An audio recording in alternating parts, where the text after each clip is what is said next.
Hey everyone, my name is Yarrow and you're listening to the DIY Small Business Podcast. Thank you so much for joining me and also for your patience. It's been a little while since my last episode, and you might have heard that I broke my leg on New Year's Eve, so I'm still taking it pretty easy and I'm not as fast as I usually am with new episodes. But I'm excited for this year. I have good ideas and I'm doing another interview today, for example, that I'm excited to share soon. So it will all come. Trust the process. And also, it's given me so many thoughts around how do we build more resilience into our businesses, because I'm really relying on this kind of groundwork that I've done for myself in the last 2 years at the moment. And I want to share some ideas and resources around that I hope might be helpful for you as well, as we all are navigating pretty uncertain times at the moment. So before I begin, just a few small updates. The Embodied Business community has sold out last month, and really grateful for amazing people that have joined us. And yeah, we have live calls almost every week, workshops, co-working spaces, really good discussions around things like pricing and accessibility and marketing that feels good and all that kind of stuff. And we're going to open 15 more spots again later in either late April or early May. I haven't decided yet, but if you're in the newsletter, you'll be the first to know. Otherwise, I'm booking further into the future for web design projects. So at the moment, I'm booking for May, and that's just because, again, I'm taking things a little bit easier. I'm doing just one project at a time, and I have some ideas around restructuring in my business that I also want to give some space to. So if you're interested in working with me in the summer, do reach out now, book a feeler call, and we can talk about it. All right, so I've already mentioned the word restructuring and evolving. I'm approaching my 6th business birthday in just 2 weeks, which I'm really excited about. And I'm going to record a kind of bigger, looking back at the past 6 years kind of episodes around that time. But for now, I just want to say that this is such a great milestone to reach. As you surely know, not many small businesses make it that far, and it's also been a really tricky time in some ways for many industries. Not necessarily including the web design online space, but generally it's been a wild year, and I'm just so glad that we're all still here.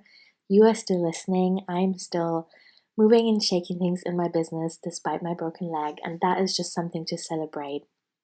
I think that's really important. And as I kind of am home now, I haven't left my house in 5 weeks, and cannot walk and won't be able to walk for another few months. I'm obviously thinking a lot about, how can I create spaciousness for myself right now? And how can I make sure I'm still being creative and responsive and open rather than just reactive to these different kinds of crises between the pandemic and not being able to walk and all that kind of stuff. And I want to talk about how, what I've done in the past 2 years, not necessarily to prepare for this particular kind of situation, but just generally for myself to create a base of stability that I can now lean into. And so as I share kind of what comes up for me, I invite you to maybe even visually or at least in writing, map out what comes up for you, because these are really key questions in your business, right? They're not things that you just want to do kind of like in a 2 minute thinking out loud kind of situation.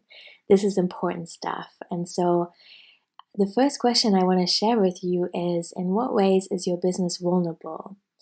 And I know maybe there's some resistance around even looking at that, and that's okay. But give it some thought, really, and ideally maybe make a mind map or a beautifully colorful illustrated map. Talk to a friend, really think about this. And I'll share a little bit of what comes up for me, that I've identified as kind of vulnerabilities in air quotes, though I don't see them as something negative. I feel like I have a good relationship with that word. And if you don't feel that way, maybe choose another word. But anyway, one of the vulnerabilities in air quotes in my business is that I don't really have a team. And so if I get sick, like I did when I spent 10 days in hospital at the beginning of the year, it's not that easy to delegate stuff very quickly. And there's not a team of people that's kind of really in the depth of my work, having all my passwords, having access to my email inbox, all that kind of stuff. So that's something to think about. And I am still really happy with my decision of not building a team. I'm not really good at delegating, and I know that's something that I could learn and it is important. And I'm here for the emotional labor of that work. But I just also feel really happy working with myself, by myself, 100% in my own rhythm. I'm feeling really happy around minimizing the amount of calls I do each week so that I can be really present with the calls that I choose to do. For example, in the embodied business community or with my clients. And I just feel that I really don't want to add having to communicate a lot with my own team. And I also know that if I had a team and I hired people regularly, I would really want to have good, ongoing, connected working relationship with them. And that's not something that I have space for or want to make space for in my life right now. I have hired someone wonderful called Emily Crosby, and we're working together on my podcast, which I really want to dive deeper into. But this is kind of project-based work, and it's not a part of my day-to-day business operation at the moment. So that's where I'm at, and I'm just kind of really openly identifying that as a small vulnerability. If I'm getting sick, then there's not a lot of people that can pick something up for me. So that's one thing that would be on my vulnerability list. Another thing that I'm identifying or have identified in the past is not so much an issue for me anymore is that a lot of my kind of engagement or space to share my work was coming, especially in the beginning of my business, from social media. And I identified that can affect my mood in some ways. Like I have definitely, like I said and mentioned before, had good times on social media, made great connections, received inspiration and all kinds of ideas. But it's also been really draining at times. And there's definitely been the first 3 years moments where I just didn't feel like posting. I felt private and didn't really have something to share. I didn't want to make something up. I wanted it to feel meaningful and it felt like a lot of work. And so back then I identified that as a vulnerability that I really wanted to kind of resolve in some way. And there's several things that I've done around that. For example, podcasting, writing my book and my other business, really building my newsletter list, and making sure that social media was never the only space I shared my work in. So this is kind of also around, I think, diversifying the kinds of spaces that we inhabit and really being mindful with how and where we're spending our energy and how that's feeling for us as people, who are people within our businesses, which is so important to remember. Another thing that came up for me is the amount of structure that I need really shifts and changes. And so I think in the beginning of my business, I was much more focused on linear progress. I was making goals based around what I've seen other people do. And, I didn't really make a lot of time for rest and downtime and just having cycles of joyful stagnation, I almost want to call it. And I'm doing much more of that now. And that really feels like a big piece of resilience for me in my business. And so I think goal making, that's really important to me. But I have kind of found my own way of relating to numbers. 2 episodes back, you can hear me talk more about numbers and how I relate to them in my business. And that feels really important to me. It has eliminated a lot of, I don't want to say negativity, but just complicated feelings that felt like heavy weight I really didn't need to carry around with me. Another thing that's probably true for not just me, but a lot of people is that there's a vulnerability in having a good chunk of your income come from services when you're getting sick or for whatever reason you can't work or need a break. And that is true for me. I still really love my one-on-one web design work. I certainly want to update my web design course when I have time, probably next month. But I really still love working with people one-on-one. I love supporting them with business mentoring. I don't offer tech support to non-clients anymore, but that's for a different for a different podcast episode. So I love this work, but I'm obviously also noticing right now if I can work less, then there'll be less income. It's very simple. And so insurances in the last few years have become a bigger focus for me. It took me a while, but I finally took out income protection insurance. And so in the UK and in my policy, how this works is that I pay a monthly amount, which is not so little, but then whenever I am sick for more than 4 weeks, I receive a fraction of my normal income paid by the insurance, and that just feels really good. I mean, this is great to be able to rely on right now, and it just kind of also takes a lot of fear off the table for me, I think, in the bigger picture of my business. So I think, insurances always have these different layers. Is it really about the money, or is it maybe also the feeling that you can buy yourself of knowing that you have created a sense of stability for things that could happen in your future? And for me, it really feels like that's making me a little bit more creative. And that's obviously amazing for my business. That's the space I want to be in. Another insurance that I have that feels obviously really great right now is accident insurance. So this covers me if I have a permanent injury from an accident, and it doesn't have to be big and dramatic like a car crash. I just slipped down the stairs on black ice. And so if, for example, I wouldn't be able to walk anymore after this accident, and I would need a significant amount of cash to remodel my house so that it's fully physically accessible in a wheelchair, then that would be my security net. And that accident insurance is pretty affordable. I think I pay about £4 because it's just so unlikely that that would happen. But you never know, right? And so I can't speak for insurance options in different countries, of course, but I just invite you to think about whether there's any fear that you're holding or any risk that maybe you could build an insurance around that would feel good for you. And as I mentioned, income protection insurance is a little bit more expensive because naturally the risk is higher. And I just want to name that I wasn't able to afford that in my first year in business necessarily. So if that's you right now, you're not alone. But I think it's just something that's good to keep an eye on and make a priority. You want to be able to really put that on your goal list as part of other things to make sure that you can afford the level of insurance that you want and need in your business. And yeah, so again, I would invite you to map that out, do a little bit of research around what you can find out, and really think of your goals as something that's very holistic. I think sometimes we think just about, putting a number X on how many clients you want to enroll this quarter or how much money you want to make, but it's so reasonable and important to identify other needs as well. Like maybe this is something like, I want to feel like I'm able to take time off. I want to feel that if I have an accident or I get ill, there's things in place for me to let that be okay. And that makes me feel good, right? I think another thing that many people identify as a vulnerability that they could build more resilience around in their business is the fact that we often work kind of in our businesses rather than on our businesses.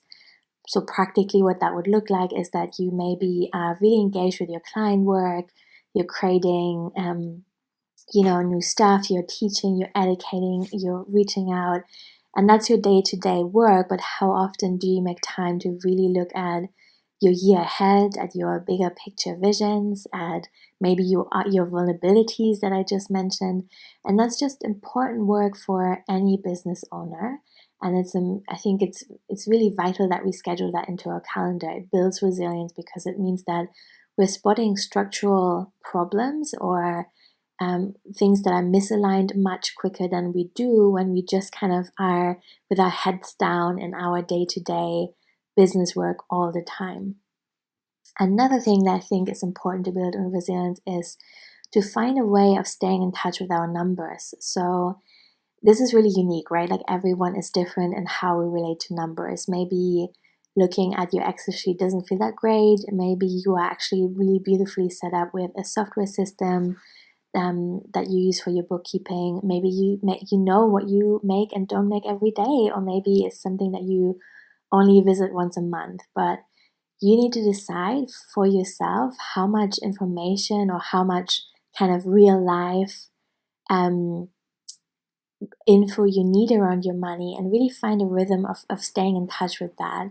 Because I think when we get into this lull where we're like, oh, I think I make enough, this is X amount of money on my account right now, that feels all right, but we kind of are not really clear how much we're making week by week or month by month. There can again be structural problems, I think, that take much longer to spot. So one thing could, for example, be if you're not tracking the time that you're spending on each project, and it's kind of bleeding into time that you had allocated for other things, then maybe it will take you longer to recognize that actually you need to up your prices because the way you've worked on each project has changed. I know that was definitely true for me in the first few years of making websites for people, where things would just expand and expand, and I wanted to be generous and do another round of this and another round of that. And before I knew it, I was really spending much more time on each project, and it justified that I was asking more in compensation for that. So I really invite you to have a routine of checking in with yourself and your numbers. Another thing that's, I think, quite important is being able to ask for help. So that doesn't have to look like hiring out. It can do if there's tasks that you feel you don't want to do in your business anymore, or that feel just overwhelming and you have the budget for that. By all means, that's great. But it could also look like just swapping logins with someone. So when I was in hospital, for example, I had a live class scheduled that week, and I luckily had a friend that I really trusted and shared my password with, and I just messaged her and said, hey, can you log in there and just leave a message for people to know what's going on with me? And yeah, that was heaven sent. And it's also made me think that, the next time this happened, I actually want to have a real system in place where maybe I message just one person, and she has all my logins, totally trust her. And then everything, the most immediate stuff will be taken care of. I mean, hopefully I won't have to go back into hospital anytime. I don't plan to have any more accidents, but you never know, right? And it might feel really nice to have that in place for you as well. Another area that's good to think about, I think, is building in different income streams in your business. So obviously the pandemic has changed so many things for so many of us.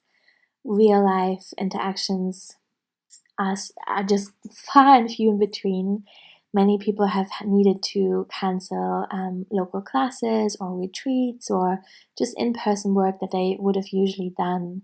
And so I think now more than ever, it's a really good time to think about different income streams that you have. Is it just one-on-one services? Can it be online and local? Are you maybe wanting to teach classes? Do you maybe want to weave some products into your business that you're shipping?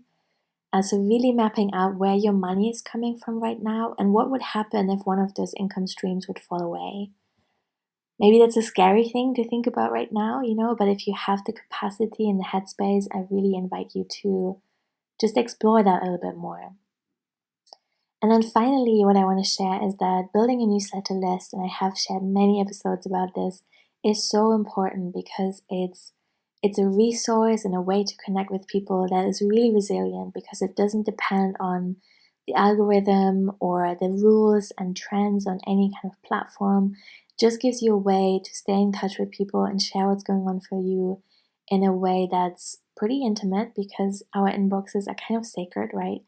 And that also gives you so much space to express yourself in the way that you want to express yourself. You can embed videos, you can record audios, you can make graphics, you can really just make your newsletter completely your own, and I think that is quite special. So to recap, I'm really inviting you to make time and space to think about vulnerabilities and how you can build resilience around them in your business, and that could look anything from